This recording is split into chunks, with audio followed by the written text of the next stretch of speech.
Komento po ng ilan, sino ba talaga ang responsable sa natamong injury at ano yung naging kakulangan ng kampo ng ating idol kay Soto? Kumusta po mga kasolid? Gusto ko lang po ibahagi yung ilang comments ng ilan fans ng ating idol kay Soto na tila medyo may pinatatamaan po. Example, itong comment na to, matagal kong binasa to, inulit-ulit at talagang inanalyze.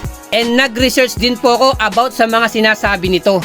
As we expected, yung prone talaga na injury na pwedeng makuha ng mga big man ay itong knee injury. Na may mga 2 beses na yatang nangyari involving sa tuhod ng ating idol kay Soto. Pero pinagpag niya lang po ito. Na ang point ng nag-comment nito, sana yung time na yon pinagpilitan na ng conditioning coach ng ating idol kay Soto na magsuot na siya ng mga knee injury protection gear na katulad nga po ng ilang big man sa NBA na may suot po na knee protection. Then ang tanong po nito kung meron po knee exercise ang ating idol kay Soto to prevent this kind of injury. Kasi sa tingin ko nagbase ito sa mga video kanilang pinost na lahat yata puro strengthening condition ang ginagawa ng ating idol kay Soto. Although meron mga knee exercise na kasama dyan, pero mas focus pa rin talaga sila sa pagpapalakas. Or sinisingit na lamang nila or hindi nila pinopost. Kasi po mga kasolid, meron pong mga knee exercise na hindi involved yung mga weights na dapat kasama sa routine mo at ginagawa po ng mga big man katulad ng ating idol kay Soto.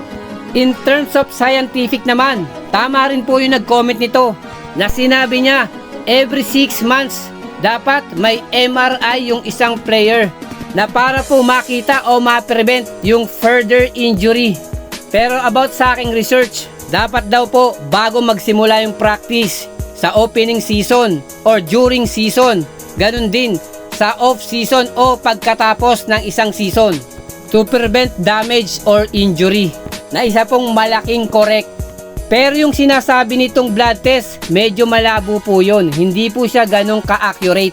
Pero makakatulong po ito sa kalagayan po ng mga ligaments natin sa katawan. At sa tulong nga po ng scientific procedure o MRI, dun madidistinguish kung ano talaga ang injury na pwedeng makuha ng isang player. Na dito nga po nakita natin yung kakulangan ng kampo ng ating idol kay Soto. Na hindi lamang po puro strengthening condition dapat ang ginagawa nila. Na dito na nga po papasok yung isang nutritionist specialist na siya po ang magiging responsable sa mga kakainin ng ating idol kay Soto at ganun din sa mga vitamins na kanyang itetake. Na syempre po alam nito yung mga dapat kainin para pampalakas po ng mga ligaments ng isang tao. Na sa tingin ko po meron naman po talagang nutritionist, especially yung team ng Koshigaya Alpas. Pero gaya po ng nasabi na nag-comment, prize player nating itong si kay Soto, na capable naman silang kumuha ng isang nutritionist na tututok lang sa ating idol kay Soto. Nakagaya nga po sa pagkuha nila kay Coach Mel Lantin bilang isang conditioning coach. Na sana nga po after nitong injury na ito at makarecover ang ating idol kay Soto, alam na nila yung kanilang mga gagawin. Maraming salamat po and God bless.